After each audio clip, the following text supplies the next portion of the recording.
এই বাচ্চাটা এতটাই বুদ্ধিমান ছিল যে জন্ম হওয়ার পর থেকেই সে একা একাই ফিডার দিয়ে দুধ খেতে শুরু করে দেয়। এমনকি তার মায়ের ঘুম নষ্ট হবে মনে করে সে কখনোই রাতের বেলা কান্না করতো না। এমনকি তার মায়ের শীত লাগলে সে ফ্যান বন্ধ করে তার মাকে নিজের চাদর দিয়ে ঢেকে দিত। তার বাবা মা অনেক ভালো ছিল, কারণ তাদের প্রথম দেখাতেই তাদের মধ্যে ভালোবাসা হয়ে যায়, যার কারণে তারা কিছুদিনের মধ্যেই বিয়ে করে নেয়। এরপরেই সেই বুদ্ধিমান বাচ্চাটা তাদের পরিবারে জন্মগ্রহণ করে। তাদের দুইজনের চেহারাটা দেখতে অনেক সুন্দর না হলেও তারা একজন আরেকজনকে অনেক ভালোবাসতো। কিন্তু সেই ছোট্ট মেয়েটা এই অল্প বয়সেই কথা বলা শিখে গেলেও এখনো হাঁটতে শিখেনি, যার কারণে তার বাবা মা তাকে নিয়ে অনেক টেনশনে পড়ে যায়। এমনকি সে সবসময় আজব আজব ব্যবহার করত।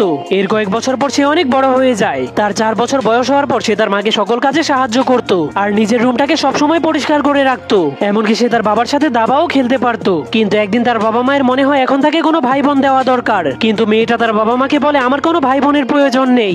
এর পরের দিন মেয়েটা তার বাবা মায়ের সাথে ঝগড়া করে জীবনের প্রথমবার একা একা কোনো ট্রেনে বসে পড়ে। ট্রেন থেকে নামার পর সে বড় মানুষের মতো ব্যবহার করতে শুরু করে দেয়। এরপর সে অচেনা মানুষের কাছ থেকে রাস্তা জিজ্ঞেস করতে শুরু করে দেয়। কিন্তু সে একই রাস্তা 2-4 জন মানুষের কাছে জিজ্ঞেস করতে শুরু করে দেয়, যাতে করে সে কনফার্ম হতে পারে। অবশেষে সে ওই সমুদ্র সৈকতে পৌঁছে যায় যেখানে আসার জন্য সে ঘর থেকে বের হয়েছিল।